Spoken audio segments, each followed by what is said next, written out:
We got in. Oops. This is the City of Saline Planning Commission for May 8th, 2024. Please rise for the Pledge of Allegiance. I pledge allegiance to the flag of the United States of America and to the republic for which it stands, one nation, under God, indivisible, with liberty and justice for all. Will the recording secretary please call the roll? Young. Here. Carroll. Fosdick. Here. Morrow. Here. Gearbob. Here. Cole. Here. Heft. Here. Lafort. Here. Troika. Here. Staff present tonight are City Planner Auerbach, Community Development Director Harrington, and Recording Secretary Katnick. Mayor Morrow had made a discussion point about changing the time of this meeting, so I would like to amend the agenda.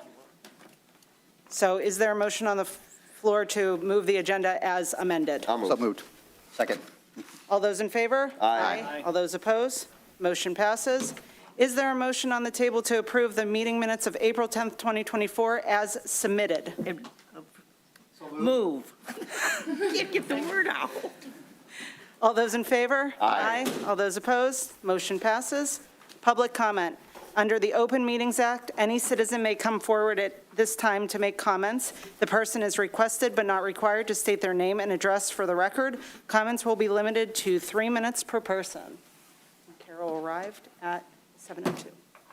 Seeing no comments, we'll move to new business, 24-08. Application from Chris Mueller of Quinn Evans Architecture for a combined site plan to construct an outdoor pavilion, pedestrian plaza, and a walkway along the sides of the existing library building located on a 14.25-acre site at 555 North Maple Road, Saline, Michigan, 48176, parcel number 18-12-31-327-002. In our packet, we had a memo dated May 3rd, 2024 from Community Development Director Harrington, a report dated May 2nd, 2024 from City Planner Auerbach, and a memo dated May 1st, 2024 from OHM Engineer Boss. Absolutely. So it is 555 North Maple, action item 2408, a combined site plan from Quinn Evans Architects on behalf of the Saline District Library, who is the current occupant of 555 North Maple and is proposing to continue their occupancy at that address. Let's pray that technology works this evening. So it is located on the western side of Maple Road, directly south of Saline Middle School. To the west, to the east is Saline Electronics, which is an industrial user. It's a 14.5-acre parcel encumbered heavily by wetland and wooded area. The original library was constructed in the mid-1990s and then renovated again in 2007. At the May 2nd, 2024 ZBA meeting, the library received 5 variances for sign setbacks and size. The property is zoned R1A, single-family residential, and as such is a special land use within the R1A district. It is not staff's opinion that any of the changes proposed tonight materially affect the special land use approval or would otherwise jeopardize their harmony with the neighborhood and the character of the area, so we did not bring the special land use for reapproval essentially for it at this time.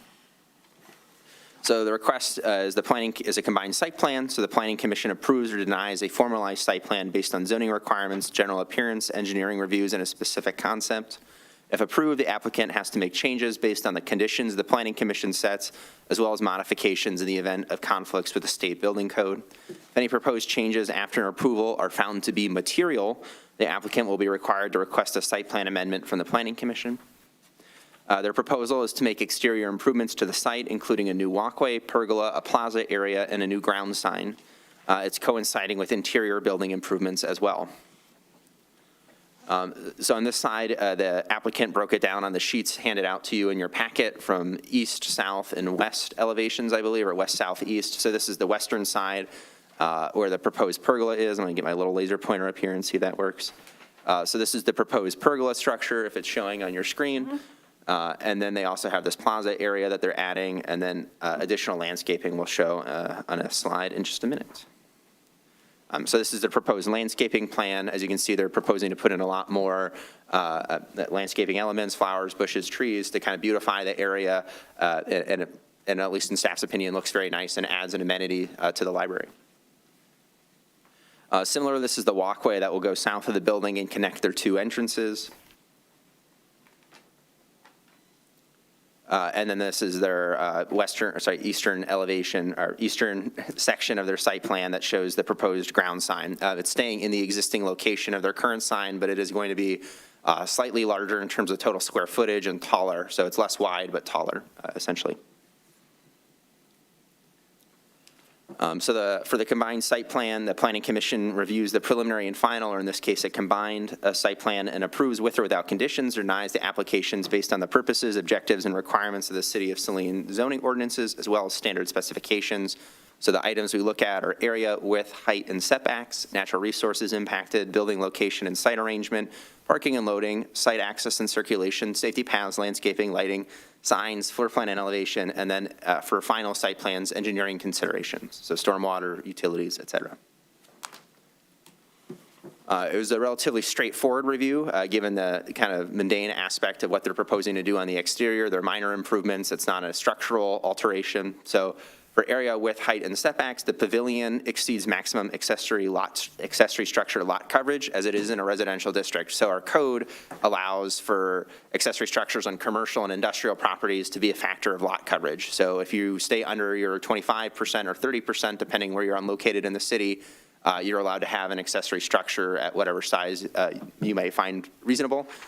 The code is really written and geared towards a residential home, single-family homes, specifically to ensure that people aren't building incredibly large garages, as Councilmember Gearbaugh and I were discussing before this, or multiple sheds, things of that nature. So this is an item that either the library will have to reduce because they're caught in kind of this glitch in the code, or they'll have to seek a variance for it. And we did receive a variance application for the pergola size, which is slated to be heard then in the first meeting in June. The pergola's area, its lot coverage should be confirmed by the applicant. They counted it as the floor area, but as our code defines coverage, it's actually based on the area that's covered by a roof, which is slightly in excess of the floor area that they had calculated. So they will need a variance. Ultimately, it will be the ZBA to determine whether or not the code that's very much geared towards a residential home is really, if strictly applied, reasonable for the library in this case. But ultimately, that will be the Zoning Board of Appeals' decision. And then the signs, as Planner Auerbach pointed out in his report, the setbacks and size were a little off per our code, but the ZBA approved all variances needed for that proposed ground sign. So that brings us to our recommendations. It's a relatively straightforward proposal, as I mentioned. So we would recommend that you move to approve the combined site plan application for Quinn Evans Architects at 555 North Maple with the following 5 conditions. 1, that the applicant is responsible for and shall pull all necessary building trade, state and/or county permits. 2 is our standard one that we pulled directly from our code, that the approval shall be valid for a period of 365 days from the date of approval and shall expire and be no effect unless a building permit is applied for and an extension granted within that time. 3, that an accessory structure lot coverage compliance issue must be addressed, either by reducing the size or receiving a variance. 4, that the applicant must confirm the proposed pavilion's lot coverage, which they've already done to staff. And then 5, before beginning construction plan review, which is this new thing we've established with our engineering department, the following items should be addressed. And they're very technical, and that's why they're now featured in that construction plan review rather than as a regular condition on your site plan. Excellent, thank you. Mr. Auerbach, do you have anything else to add? No additional comments. Great, thank you. Any questions? Yes. Ben, just a couple things on this. Is this pavilion proposed to be used for any other types of events except for just the library's use, like weddings or other events and things like that? You would have to ask the applicant that question. I would think it would fall within the library's right as a community organization, similar to how the schools do to host, various community events or rent their facilities, provided that they don't become a nuisance. And if they did, at that point in time, we could enforce our nuisance laws.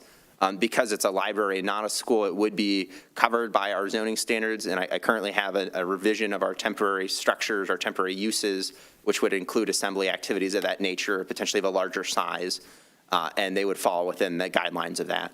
Because I noticed in OHM, they mentioned there's no utilities or anything in this pavilion, so there's no proposal of a commercial kitchen or anything of that nature, that type of thing? Not that was shown on the plan, but again, feel free to ask the applicant that question. And then, then the other question I'll have is hours of operation for the application. So, okay. One other question. I do know there's other construction that's going to be occurring at the library, I believe, changes in the drive-up and some of that stuff that's been proposed, or at least I've read about it from their public website. Has any of that been discussed in coordination with this, or is this something that's happening immediately? Again, that's going to be something probably for the applicant, but I didn't know if that ever came up in any of your discussions. Yeah, no, there was, those changes weren't included in this plan, so that would be a question for the applicant. Thank you. Additional questions from Planning Commission members? Okay, is there a motion on the table to acknowledge the receipt of the memos? So moved. Ellen? Second. Lafort. All those in favor? Aye. All those opposed? Motion passes. It's not listed on our agenda, but we will allow 10 minutes for owner applicant to describe the presentation, if they describe the site plan, if you would like.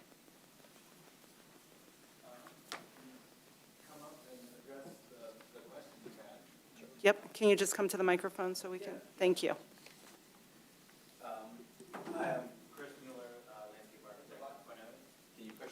Make sure the green light is illuminated at the base. On the microphone. There we go. Is that better? Yep. Okay. I'm Chris Mueller with Quinn Evans Architects. I'm a landscape architect and led the production of the site plans for this project. As far as the types of events at the library, which I think was the first question, Carrie, the director of the library, is here, and she might be better to answer that particular question, but our understanding is it would just be community events. They do not intend to use it as a revenue-generating rental facility. So just community events is the planned programming, along with library programming. The primary use that it was designed for was youth programs. So, and then the drive-up window, I believe, was another question. There really are no planned modifications to that drive-up window. I have to double-check our architectural plans. We may be introducing a canopy over the book to cover the book drop to prevent water during when it's raining. But other than that, there are no modifications to the roadway or otherwise. And was there a third question? Sorry. Hours of operation. Oh, hours of operation. I am not sure. I'd have to let Carrie come up and answer that, but we are, it's a library. I don't anticipate it being past, any noise ordinance times or anything like that, so. I guess the other question I had was, is this a separate site plan approval and everything beyond what other the other construction project that's going to be going in? No, it's all, this submittal contains all of the site improvements. Everything else is interior to the building, and there's no modifications to the building envelope other than the addition of an egress door. Thank you. Any questions for the applicant? Thank you very much. You're welcome. Thank you. Madam Chair, I move to open the public hearing at 7:13. Second. All those in favor? Aye. All those opposed? Motion passes. All public comments to be heard, limit of 3 minutes per person. Seeing no comments on this, I will move to close the public hearing at 7:14. All those opposed? All those in favor? Aye. All those opposed? Motion passes. Comments and questions from Planning Commission members?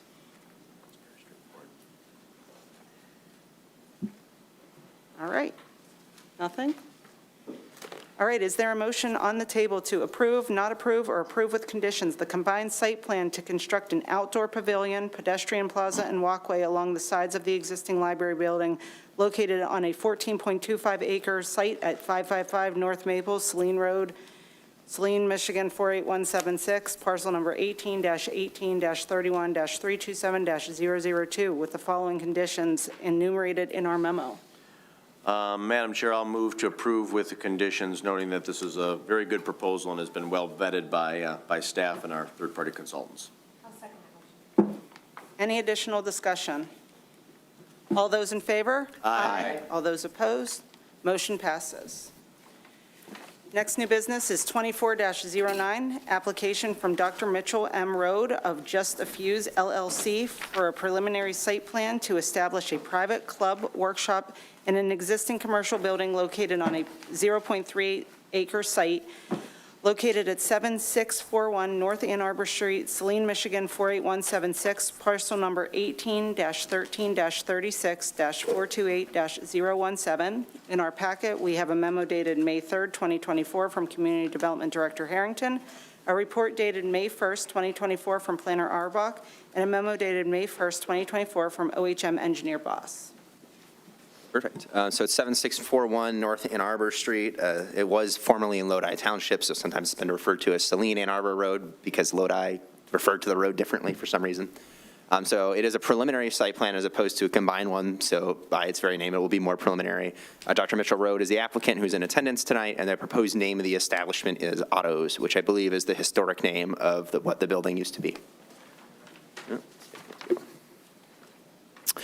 So the current property is on the eastern side of Ann Arbor Saline Road, or North Ann Arbor Road. It's adjacent to Brecken Village and Sheffield Condos, or Sheffield Square, which is on the other side of it. It is formerly the Saline Picture Frame Shop, although I believe they're still operating out of a portion of the building.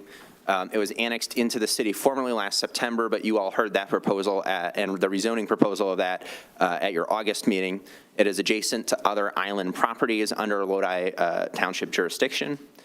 It was zoned Office Service OS, which is the second least intense commercial district in the city. So the request is a preliminary site plan, so you approve or deny a more conceptual site plan based on bulk zoning requirements and kind of the general concept of what's being proposed. If approved, the applicant needs to make changes based on the conditions of the Planning Commission that you set, as well as modify the plan based on deeper engineering reviews for their final site plan submittal to this body. So the proposal is to convert the current space in its existing building into a private workshop and private club to use and play on, I guess, antique arcade machines, which the applicant can definitely speak better to than I can. I just like to emphasize that it's not like a Dave & Buster's, and we're talking about like retro, at least to me, what I would consider retro arcade games. The reconfiguration of the parking lot and the driveway entrance and the removal of a dumpster, as well as the building footprint is proposed to remain unchanged with siding material and signage changes. That's a tongue twister. So these are the proposed elevations of the building. You can see they're adding this canopy structure and the sign on the top. I'll use my little laser pointer again. Adding the proposed signage that says Otto's here, a canopy over it. They are increasing the glazing on these front windows, which will be a point of conversation later. And then essentially showing this exposed metal siding. One of the biggest contentions I think that staff found in this project so far is the proposed layout of the parking lot. If you've driven by the site, you can obviously see that it was not developed in a uniform or clear way, which is probably given the property's age.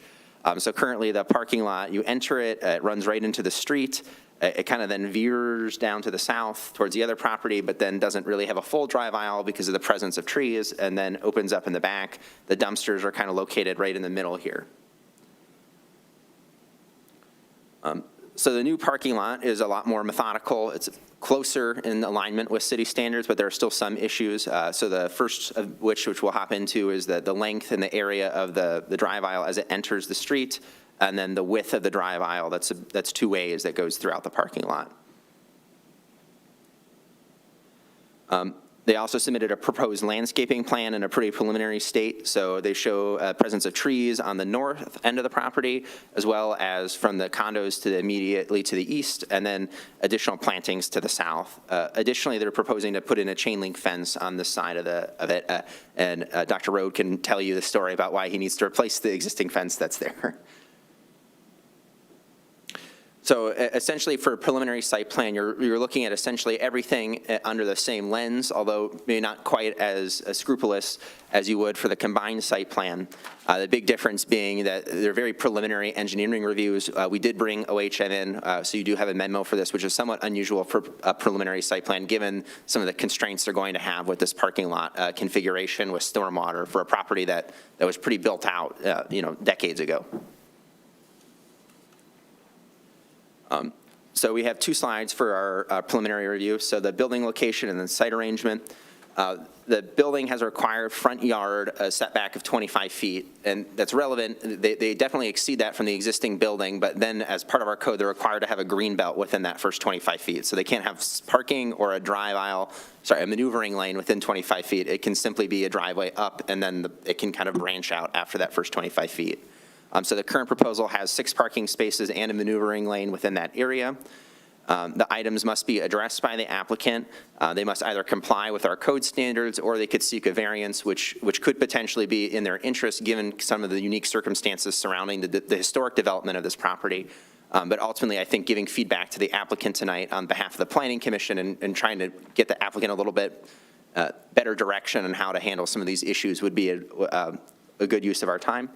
For parking and loading, the Planning Commission must determine if the 21 proposed spaces are appropriate when only 10 spaces are required under our code. Again, that gets into some of these other trade-offs we're going to be making with the Greenbelt area and with the maneuvering lanes, et cetera. If they can reduce parking, they can perhaps become more in compliance with some of these other standards.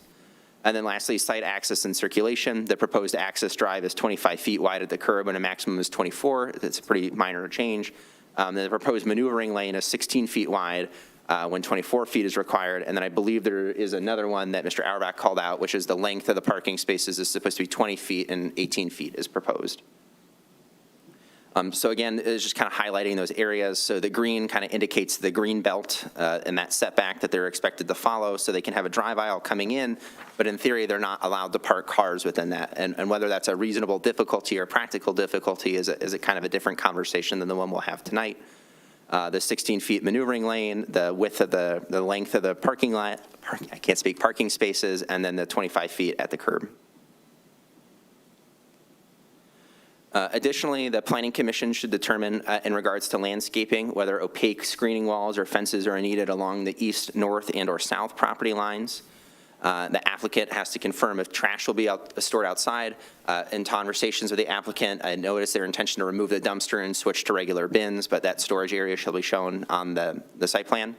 And then for floor plan and elevations, the commission must determine if the proposed appearance of the building is consistent with the general character of the area, and then clarify the purpose and use of the kitchen that's proposed and the interior of the building. So again, here's that landscaping plan. So currently they're proposing a fence on the eastern property line and then pretty dense trees on the southern property line and then less dense trees on this northern property line.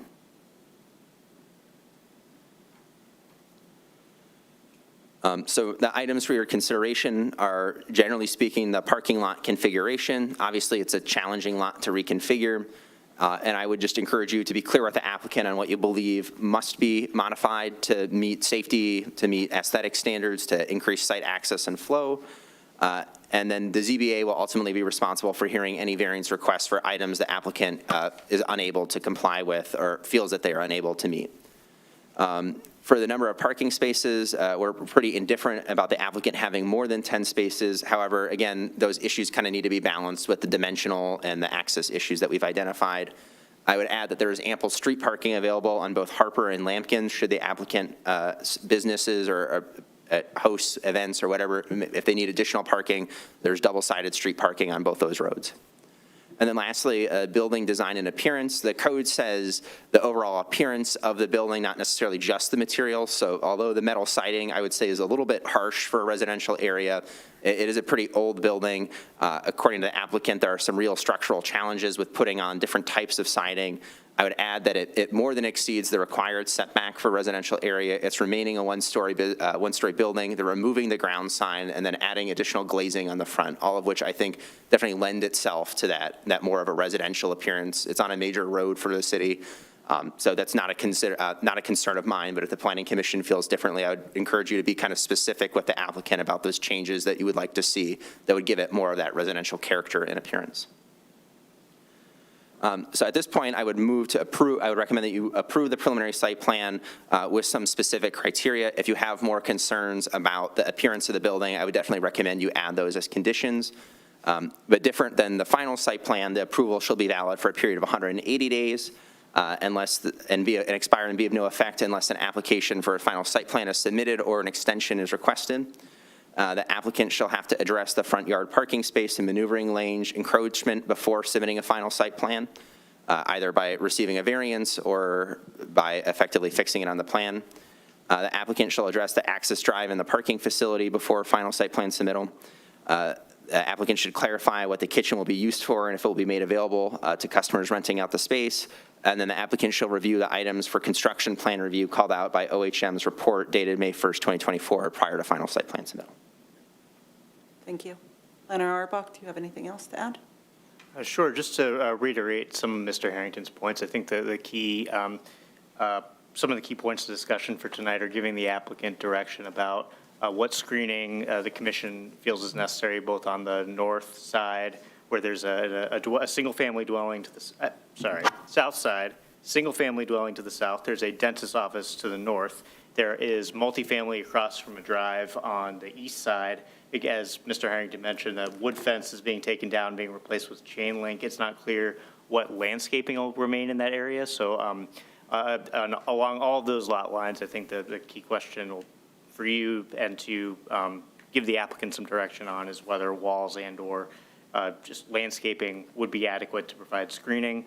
About the materials, there are no specific design requirements, just that the building design be generally compatible. There is a note on the site plan indicating that a hardy plank siding product is an alternate material option, which is more of that traditional residential lap layered siding instead of the vertical board and batten looking option. So that could be alternative you could discuss with the applicant if you think that'd be more consistent with the adjacent buildings. And is there anything that you can add about the parking with the 18 versus 20-foot spaces and a 16-foot wide drive aisle? I mean, is 45-degree an option? Is there anything that can be done? That could be. I think the starting place may be a better understanding of the applicant's needs. Again, there is additional parking off-site. A lot of this comes down to just the ordinance requirements. The ordinance doesn't allow the commission to grant deviations from those parking space dimensions. That interior drive aisle in particular, given that it'll be two-way traffic, 16 feet does seem to be a little narrow. But rotating the spaces could be an option, but with all the different variables at play, it's hard to pick one specific thing at this point is what could fix it. Great, thank you. Questions? Looking at just the side yard setbacks and everything, does this current preliminary plan identify the specific feet from each of the properties properly? It is scaled, but there are no changes to the setbacks. I think we did note a technicality of how the ordinance treats roof overhangs, but I don't believe there were any compliance issues. Again, I mean more the parking lot and such. So Oh. the distance between the parking lot and the actual yard and the buildings on the other side or whatever. Because I think it's just the mixed uses in there too. One's residential. I don't believe they're all office service, because then the building that's to the north of it, that might be office service, but I'm not sure. Okay. So I'm just wondering that issue for preliminary review. The other question, looking at OHM, they had asked about dry well. Is there no possibility of connecting to the existing storm sewer system, the city storm sewer system? That I'm not sure. Right, I'm not necessarily sure where the utility lays on the property. The dry well is to treat before it goes into the street, which is currently how it's draining right now, is it drains directly into the road. So the dry well is to push the water to that northwestern corner of the property to then have a treatment. I'm not a stormwater expert, so I should have had Sally come tonight, but to treat it once before it enters the sewer, essentially. Then it would be connected to it. I just was curious on that. So it would eventually go into dry well, then into the storm sewer. I believe there's like grate outside the property. Perhaps the applicant could speak to that, but that's another point of clarification we can receive. And then looking at this property, it connects to Lampkins, but is there ability to put a cut into Lampkins Drive? It does not actually connect to Lampkins. That dental office separates them. So I know the applicant has been in talks with the dental office about perhaps adjoining their two parking lots and creating an access agreement, which I think would free up a lot of concerns that the applicant and the city have and kind of reach a mutual conclusion. But my understanding is the owner of the dental office was not at this time interested in entering or creating such an agreement. But the applicant, again, can speak to that better than I can. But the other question I had is to the east of the property, where it says it abuts Lampkins Drive. Oh, I see. There's potential, I suppose, to investigate that. I don't know if that's commonly owned by the Sheffield Condo Association or if that's city property on that end of the fence. That was a question. I didn't know if that was part of it and whether they could do that. And then finally, I know the issue about plenty of off-site parking, but the dental office to the north, has considerably increased its parking demands on both Harper and on Lambkin. So we're putting a lot of service parking onto residential streets. I just want to make sure that we're addressing it. So that might help address the need for additional parking in this lot. That's it for me. I'll wait till the applicant responds. Director Harrington, can I ask you, the drive access to 16 feet, has that changed? Has it been reduced from the original? The drive aisle is existingly non-conforming because it has that weird kind of, you enter and then it bends into the back. So the parking lot on the whole is very much an improvement over what currently exists. It's a lot more structured, a lot more orderly. So yes, it is an improvement, I would say. Agreed, yeah. I think my biggest concern is I hear this complaint a lot of times. It's very difficult for the refuse trucks to get back into some of those areas. So I would encourage, if you go with the continued dumpster approach versus the buckets, that you ask that question, because that's been a point that's been difficult Absolutely. for some of our. A turning template would be provided in the event that they choose to keep it, and it will probably still have to be provided for a fire truck, so. Wonderful, thank you. Additional questions? And I did just confirm, so the access that they would have to Lampkins in the back is private. It is part of that condo association, so that would be another agreement that the applicant would have to create with a separate private party. Thank you. Additional questions? Is there a motion on the table to acknowledge the receipt of the 3 memos in our packet? I'll move to acknowledge. Second. All those in favor? Aye. All those opposed? Motion passes. Right now, we'll allow 10 minutes for owner-developer question. Oh, isn't the public hearing after this? He's setting up the. Oh, I'm sorry. Sorry, Ben. Helping me with the slides.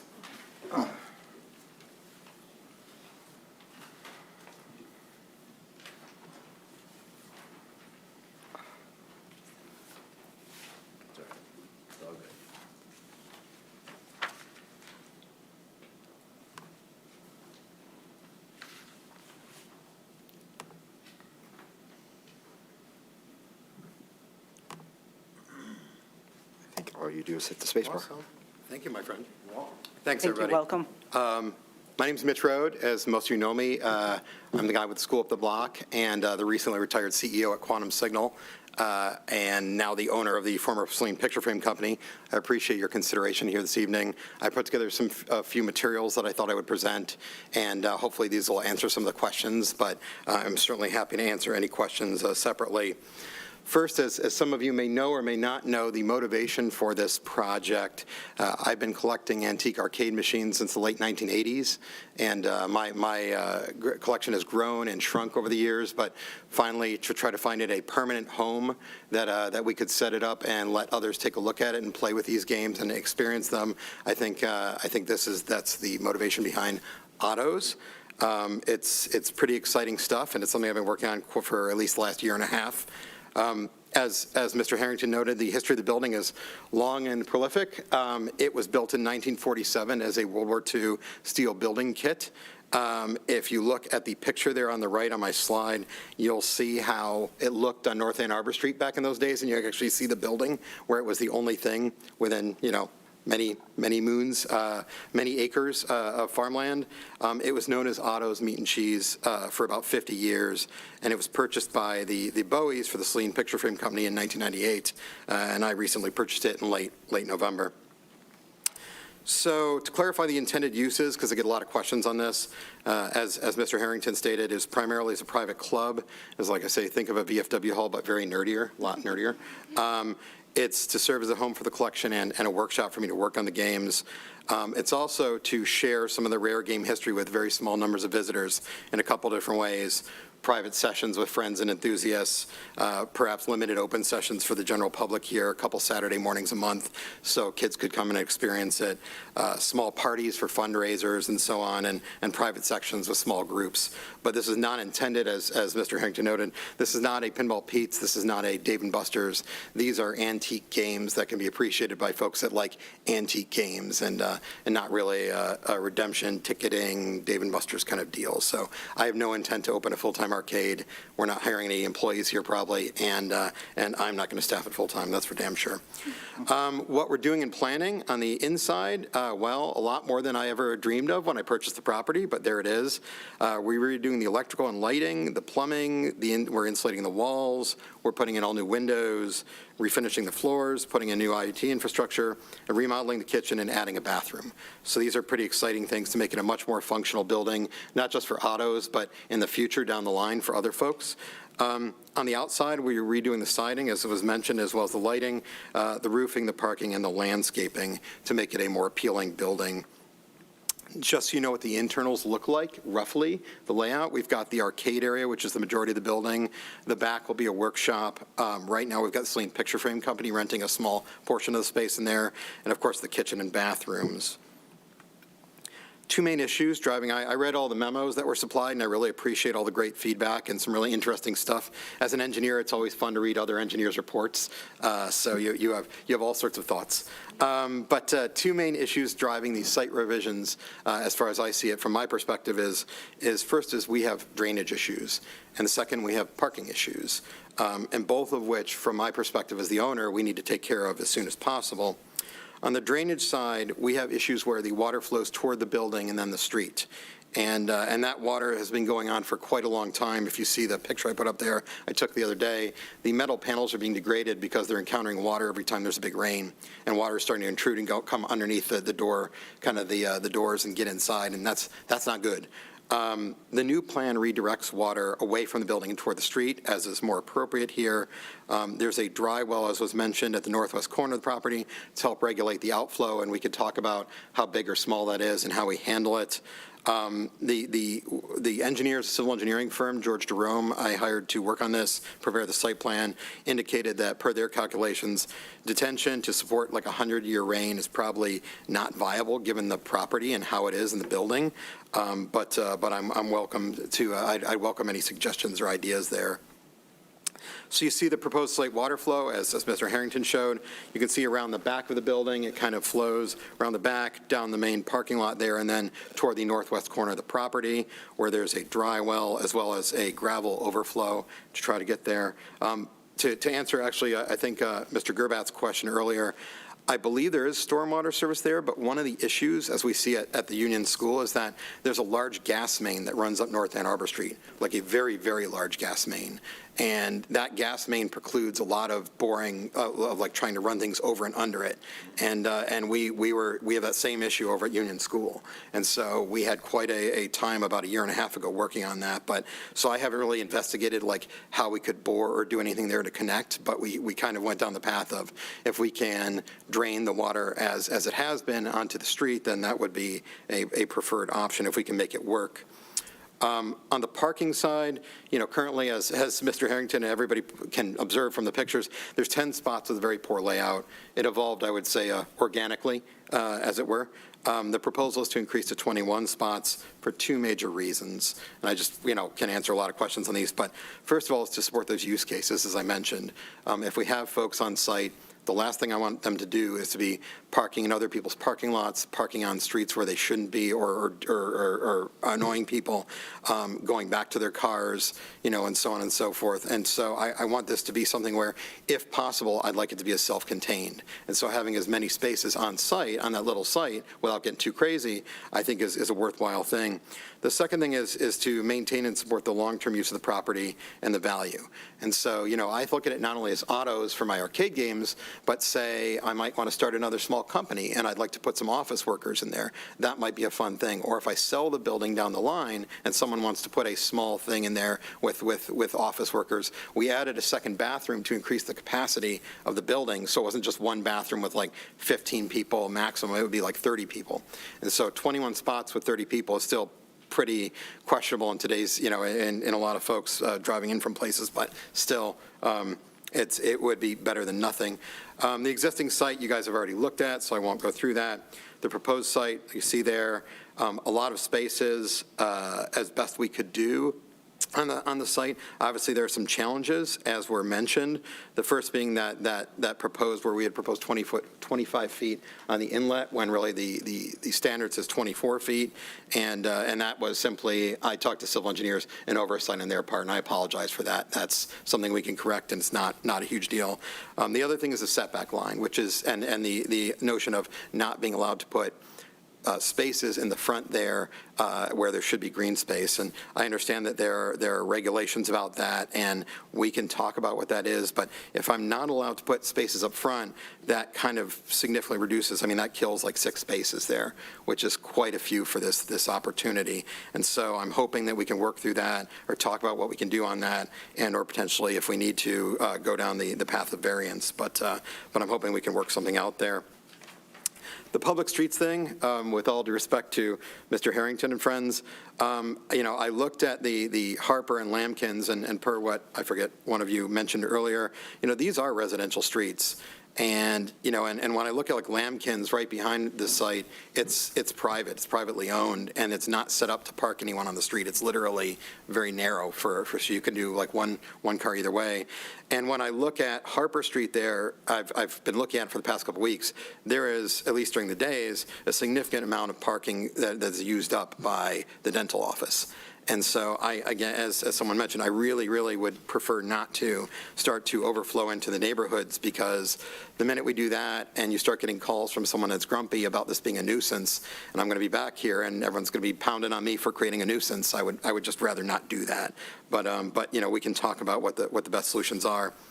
Some of the other issues raised, as were raised a minute ago, fencing and visuals. The submitted plan shows the shrubs and trees on the various areas, as well as that chain link fence on the east side. I'm very open to any suggestions on any of that. I think that was a very preliminary plan. I think that we would like to do the right thing for the neighbors on the south side. I've spoken with them. They're super nice folks, and they're very enthusiastic about a classic arcade next to them.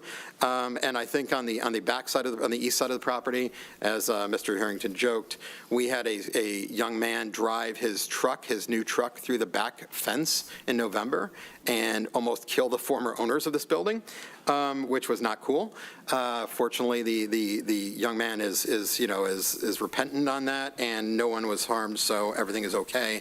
But I've been looking to what I want to do in terms of replacing that. If it's a wood fence, we can do that. If it's chain link fence, if it's no fence at all and just strictly a hedge fence, I'm totally good with that. We can do whatever. I just want to make it a beautiful site and be great neighbors on that front. I think that's the best possible thing there. Yeah, there's a landscaping plan you guys already looked at. So the other issues that were mentioned, garbage and kitchen. On the garbage side, we're hoping to minimize trash. Like I said, we don't intend to operate this like a Dave & Buster's. That's not a thing. So we don't really want to have a dumpster. I have enough dumpsters here at the school for the end of my time. So I think that if we did dumpsters be at a later date and be handled within city guidelines, we come back for whatever kind of fencing needs around the dumpster and so on and so forth. And on the kitchen side, it's a very small kitchen that was put in, I believe, by the Ottos, so they could actually live there. And so we're redoing that kitchen with a new refrigerator and sink and tiles and these sorts of things. It's really for personal use and to support small parties there. I don't intend to rent it out to others to do any cooking or anything like that in there. And certainly my version of cooking is kind of reheating the appetizers more than much else. But the notion is that if people come, we would have things like pizzas or something there, and that would probably be by delivery. So the kitchen is not a huge deal. On the lighting was mentioned, using professional lighting consultant to create the aesthetic design. We called in one of the bigs of the industry, and he's a great guy. And so he came up with some downlights in the soffits, a neon strip around the outside, around the roof line, and some backlit letters for the auto sign. We've actually reduced from the original plan to one motion floodlight around the back by the garage door entrance in the very back of the building. So I don't expect to have a lot of floodlights going out around it. And some potential landscape lighting, TBD, like up in the shrubs and things. But this is all going to be computer controlled and dimmable.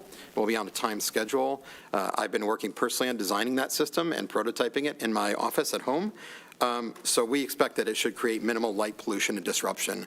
I'm not interested in disrupting anyone living nearby, and I'm certainly not interested in spending a lot of money on extra watts going up into the air for fun. And that was pretty much all I had. I mean, just to summarize, we're rehabilitating this building, as you guys see. We want it to be a community asset. as Otto's and anything after Otto's. Hopefully it'll be Otto's for a long time. It's a legacy site. In my opinion, it's not a new one or an ideal one, and you guys are experts on this stuff. I am not. But as I see it, there are trade-offs when I look at this site, pardon me, and I look at the regulations, and I'd like to work with the city to find the best possible outcome. So I'm very open to suggestions, and that was really all I had. So I really appreciate your attention on that. Happy to take questions. Thank you very much. Absolutely. Questions for the applicant?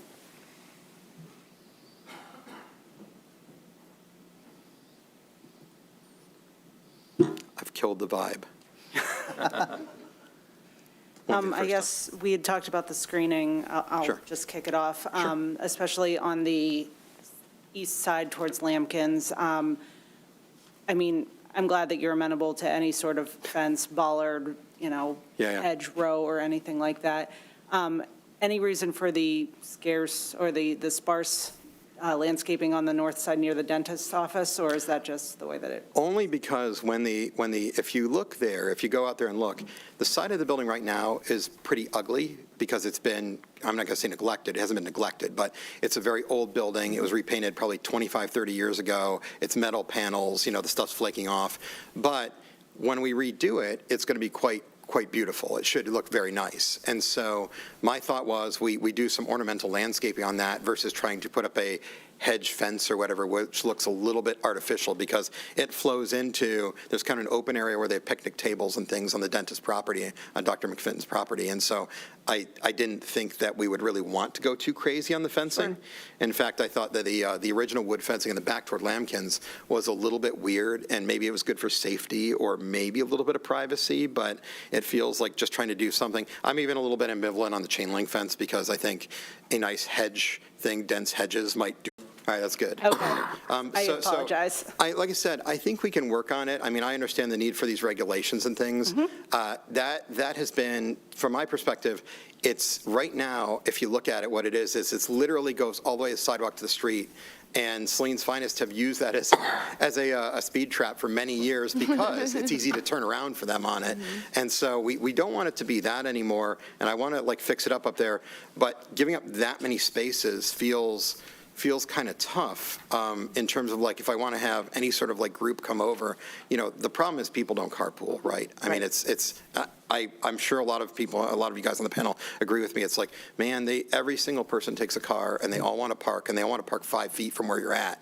But that being said, if you have, let's say, employees that are working there, like if this were an office, on-site parking is pretty important to employees. Right. That's one of the reasons I went with Union School over where the new pizza shop is going to be, because we had no dedicated parking, and the employees just get very upset if there's no dedicated parking. So we can work that out and see what we can do. I kind of like some middle ground between giving up 6 full spaces and things. I'd love to put in some beautiful things that make it look more beautiful. I'm thumbs up on, right? Because it increases value and it increases what I like there too.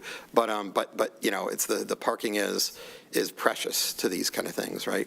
My thought about it is, if you had a green belt, you'll have, it would reduce impervious area for there, which would, help your drainage issue as well. So I agree, if there's something that we could do less than 25 to, because you can't contain it, and that's going to be a ton of water flowing off site, sheet flowing off the site. So I'm just nervous about that. Additional questions? This may be for staff, but in order to deviate from the setback, would that be a ZBA issue? The green belt, yes. Along with all the other parking layout dimensional requirements, the commission still can, make the determination that those additional spaces will be allowed. I think the 2 key considerations are the stormwater question due to the amount of impervious surface, which, I can't necessarily elaborate on it. The OHM's review letter indicates they do recommend approval provided some items are addressed. What the kind of practical implications of addressing those items will be, or how much it may take to, whether it may mean the site may need to be reconfigured, that I can't speak to. But as far as the discussions tonight is concerned, it seems that the stormwater management plan is at least adequate for the preliminary stage. Okay. So the second consideration being, if as long as you don't have any concerns about that additional parking on site and any implications for the use itself, if that would maybe be inconsistent with what's allowed in the ordinance or not. That'd be a question to decide. And so you could allow or approve the increase contingent on those compliance issues being addressed, and that would have to go to the ZBA. Okay. So am I understanding correctly, there is no green buffer at all between the proposed parking on North Ann Arbor? Right now, there isn't. But like what we're proposing, there should, I believe in the diagram, there should be a little bit there, unless I'm misreading it. But yeah, I'm pretty sure there is a little bit there. Yeah, there is. Yeah. It's that first, it's where that curb cut kind of comes in. Yeah, so you can go back there. There's just a brief piece of it right before you kind of enter the formal parking lot on that. Okay. But yeah, so anything that's not 25 feet, even if it was 23 feet of a setback, they would still technically have to go to the ZBA to get a variance for it. But again, and when we're thinking about reasonableness and practical difficulty, the applicant may have good recourse at the ZBA.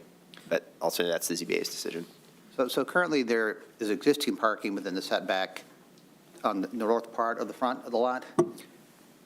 Yeah, oh, yeah. The current lot, I mean, basically, I'd hate to do it, but like if we can't, like we need to move forward because the construction is stopped by this right now at some level, not totally stopped, but like if we can't do the kind of things we want to do here, we'll have to just kind of redo what's there and leave it. And it's terrible. I mean, it's definitely not compliant. And it's just not a good design. Though, like I said, the cops love it, so. But yeah, it runs like the blacktop runs right up to the sidewalk and then right out into the street. Have the largest curb cut of anyone, I think. Yes. I mean, I see a compromise somewhere in there between the 2 and 4 spaces in the front. I mean, I've looked at this property for decades, knowing the same issue that we're facing is that I've always seen that asphalt, and it's the only property in the community that has asphalt right up to the sidewalk and on that section. Yeah. I guess this is more for staff. What happens with this? I'm concerned about cars going in and out and being able to make the turn and being able to park in those and backing up with the building and everything.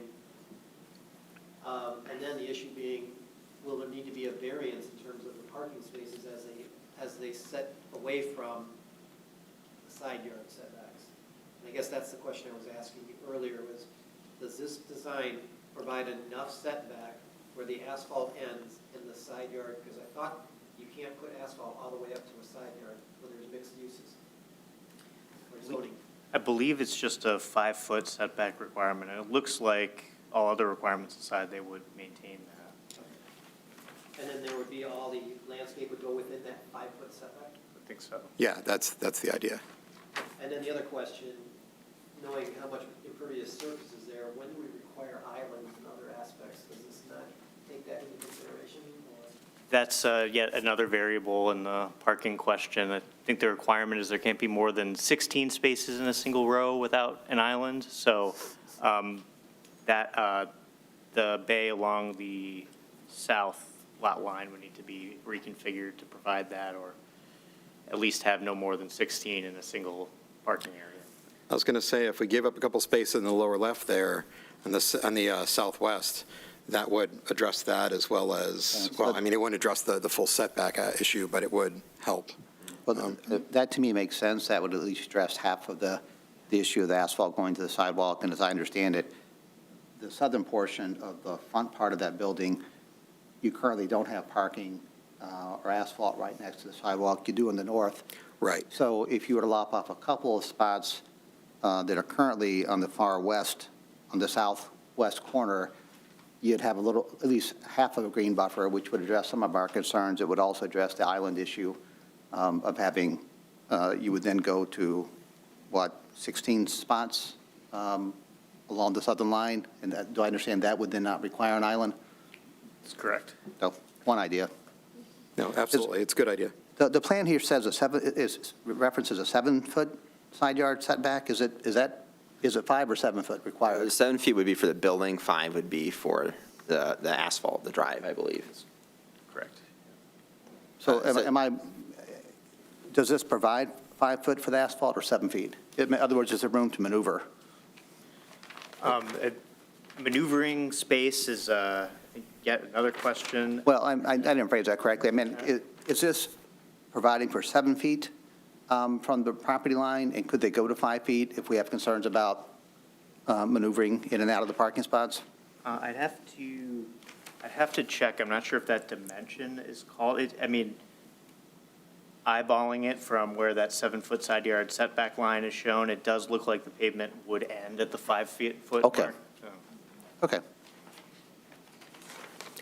I mean, it's clearly non-ideal, the fact that we have this kind of like, where the size of the building on that side. I actually haven't had, to Mr. Harrington's point earlier, I haven't had discussions with Dr. McFinton yet about that. I'd like to have those discussions because it would have been nice, or it would be nice, if at some point we connected the back of that lot to the back of her lot, and so people could drive all the way through. And that would be nice, or connect up to Lambkin's, of course, but that's even more complicated because there's a big difference in height, and it's, I hesitate to do that because that'll go down a weird path probably, but yeah, it would be nice to be able to drive all the way around the building. There's just not enough room to do that, which is sucky, but.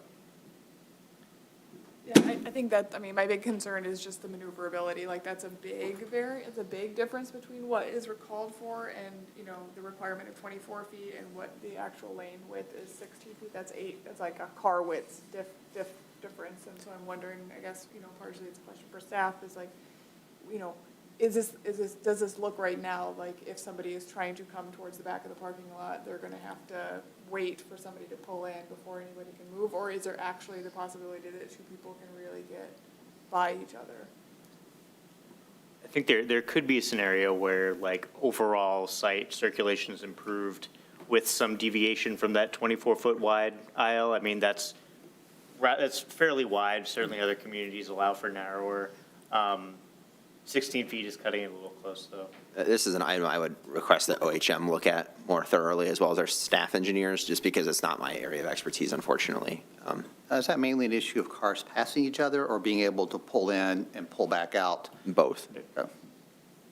My understanding was that I had originally talked to our civil engineers about angled parking, because I kind of like that. It kind of works for me in a lot of ways. But they had said that there was something about that within the code that wasn't kosher for some reason. Yeah, we can also investigate that with our engineers. Like I said, the parking aspect of our code is not not of all my strong suits. It's not necessarily The only theirs. concern with angle parking is then you're having to back up All the way. back up. Oh, yeah. That's Yeah. why it would be easier. Actually, angle parking would be great if you could go right through the lane. I know, right? Drive right out. That would be I great. figured that was a private road, but I didn't realize when looking at it called Lambkin's Road, I thought maybe there might be a public access to it, but it's definitely, it says a private road, so. Yeah, I mean, like I said, like this is being a legacy site with, it is what it is sort of thing. I'm fighting all sorts of, it's what we call in engineering an over-constrained problem. And so that has been my bane of my existence for the past 3 months trying to figure this out. But like hopefully we can come to something where this will be useful. It may be inconvenient for folks pulling in and out at times if we're like really jammed in there. But, I've been down at concerts in Detroit in very expensive parking structures. And I can tell you, as well designed as they're supposed to be, I've waited an hour to get out of that parking structure. Yep. So, I guess there is no silver bullet for a lot of things. But anything else I can answer for anybody? It was good. Thanks, man. Thank you. Sorry, Dean, were you going to say I was something? just going to say, for me, it's the issue of, I accommodate that we don't understand this is a difficult lot, whatever. It's just getting a little more green space in the front. Okay. All right, well, I think we can probably work together on that and figure out Absolutely. what would work, so, yeah. I like plants. They're happy. Great. Thank you, Cool. Dr. Rowe. Thank you very much. Madam Chair, I move to open the public hearing, affording the public an opportunity to speak to this issue at 7:59. Second. All those in favor? Aye. All those opposed? Motion passes. All public comments will be heard to a limit of 3 minutes per person. Move to close the public hearing at 8 o'clock. All those in favor? Aye. All those opposed? Motion passes.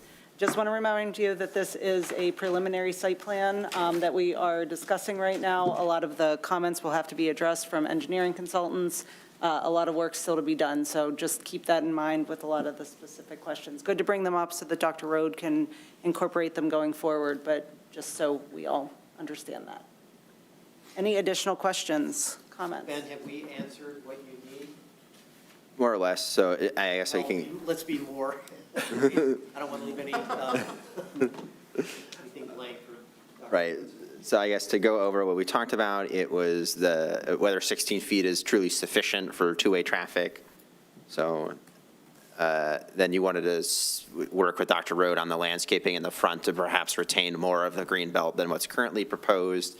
Perhaps not the full 25, which then will have to go to ZBA, but at least some workshopping of that.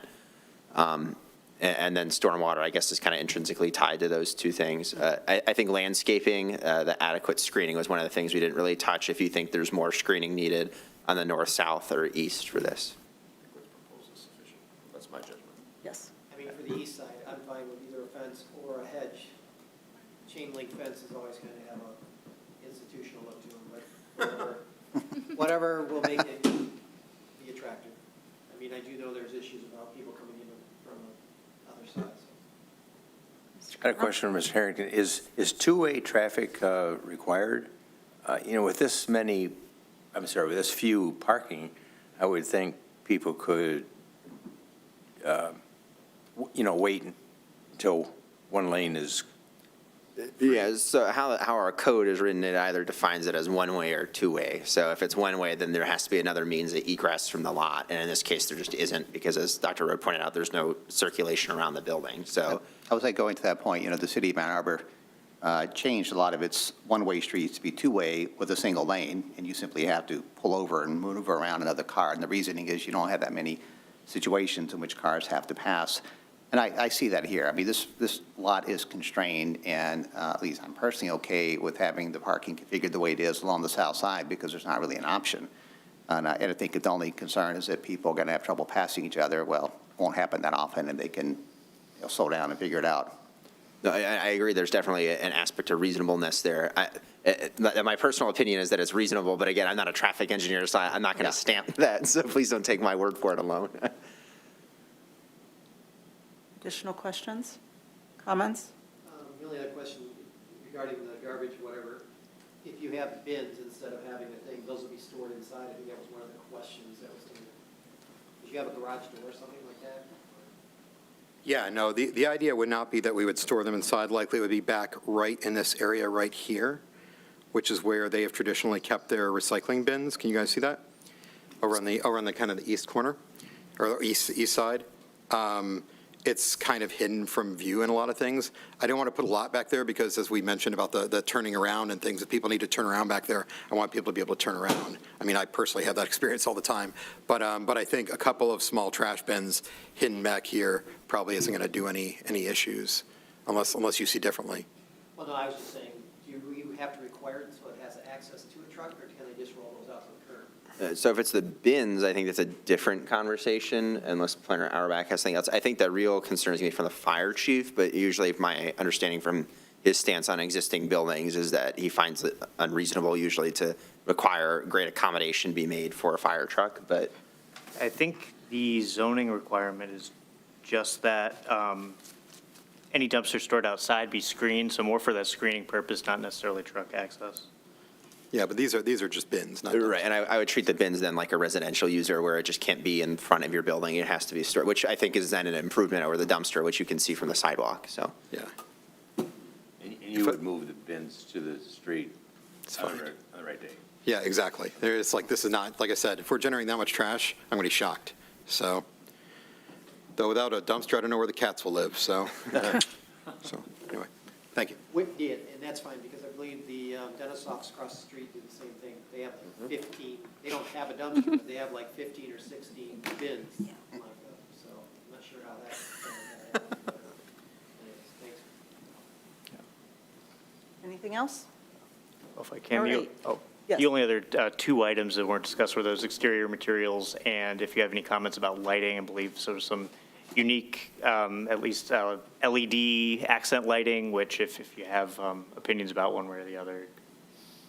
The only thing with lighting for me would be the issue with our signage and how that applies, whatever, in the residential area, because that type of thing, but for the Yes. most part, as long as it complies with that and it's not a concern. Yeah, there's the illumination standard, but it's like 0.5 foot. We've done the demonstration before, and the signage shot needed to again. So limited lighting can cross the property line essentially. I personally like the exterior building material. I think it is attractive. I concur. I think it's an improvement to what is currently there, and I think it'll be very nice on the street going forward. So I look forward to hopefully seeing autos soon enough. Any additional questions? Has everything been answered on your end, Mr. Harrington? I believe so. Excellent. Is there a motion on the floor to approve, not approve, or approve with conditions the preliminary site plan to renovate an existing commercial building to create a private club workshop at 7641 North Ann Arbor Street, Saline, Michigan, 48176, parcel number 18-13-36-428-017, with the following 5 conditions enumerated in our packet? Move to approve. Is there anything else we need to add with the conditions at this point? The only consideration at this point is if you do get specific about the parking that will be allowed, that in a sense kind of locks you in to, on one hand, allowing that number of spaces. Wouldn't that be better to address in the final site plan?